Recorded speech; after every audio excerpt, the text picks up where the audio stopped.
శాకాహారమే అమృత తుల్యమని, మాంసాహారం పాపాహారమని తిరుపతి ఎమ్మెల్యే ఆరణి శ్రీనివాసులు తెలిపారు. Tirupati spiritual society ఆధ్వర్యంలో మెగా శాకాహార సద్భావన ర్యాలీ నిర్వహించారు. స్థానిక టౌన్ క్లబ్ నుంచి ప్రారంభమైన ర్యాలీ గాంధీ రోడ్ వరకు సాగింది. ఈ ర్యాలీకు ముఖ్య అతిథిగా ఎమ్మెల్యే ఆరణి శ్రీనివాసులు హాజరయ్యారు. ఈ సందర్భంగా ఎమ్మెల్యే మాట్లాడుతూ ఆధ్యాత్మిక నగరంలో మాంసాహారానికి చోటు లేదని, శాకాహారం ఎంతో శ్రేష్టమైన ఆహారమని తెలిపారు. శక్తికి ముక్తికి శాకాహారం మంచి మార్గమని పేర్కొన్నారు. మూగజీవాలను జీవించేలా చేద్దామని పిలుపునిచ్చారు.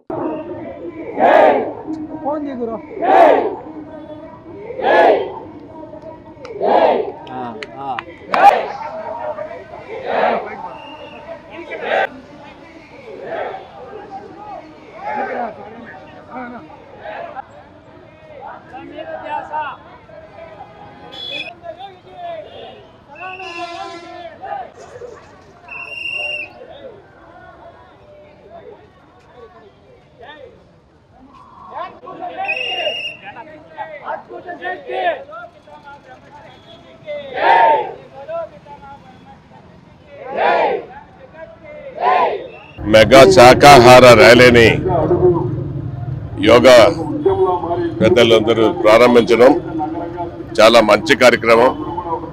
ఈ యొక్క కార్యక్రమం ప్రతి మనిషికి నిత్య జీవితంలో యోగా చేయడం అనేది ఒక అలవాటు చేసుకోవాలి. యోగాతో పాటు చాలా క్రీడలు ఉన్నాయి. అదేవిధంగా ఉదయాన్నే లేచి యోగా చేయడం, వాకింగ్ చేయడం, ఇటువంటి కార్యక్రమాలు చేయాలి. ముఖ్యంగా తిరుపతి ఒక ఆధ్యాత్మిక నగరం, ఒక ప్రశాంత వాతావరణంతో నెలకొడిన తిరుపతి పట్టణము, ఏడుకొండల వెంకటేశ్వర స్వామిని వెలసి ఉన్న స్థలం. ఈ యొక్క స్థలములో తిరుపతి వాసులందరూ కూడా ప్రతి ఒక్కరు కూడా పరిశుభ్రంగా శాకాహారాలను తీసుకుంటూ భక్తి శ్రద్ధలతో ఏడుకొండల వెంకటేశ్వర స్వామిని మొక్కోవాలి. అందులో భాగంగానే ప్రతి నెల ప్రతి మంగళవారం, నెలకొక మంగళవారంలో ఒకరోజు తిరుపతి నివాసులకు ఉచిత దర్శనం ప్రియతమ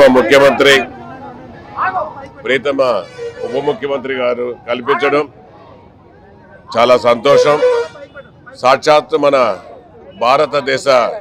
భారతీయ జనతా పార్టీ ప్రధాని గారు కూడా యోగా కార్యక్రమంలో ఆరితేరి ఆయన కూడా మంచి కార్యక్రమంలో ఈ వయసులో కూడా ఆయన యోగక్షేమాలు దేశంలో ప్రతి ఒక్కరూ ఉల్లాసంగా సంతోషంగా అభివృద్ధి చెందాలని సాక్షాత్తు మన దేశ ప్రధాని గారు కూడా ఈ యొక్క యోగా పైన చాలా అవేర్నెస్ తీసుకురావడం, పబ్లిక్లోకి బాగా తెలియజేయడం గత 10 సంవత్సరాలుగా జరుగుతూ ఉంది.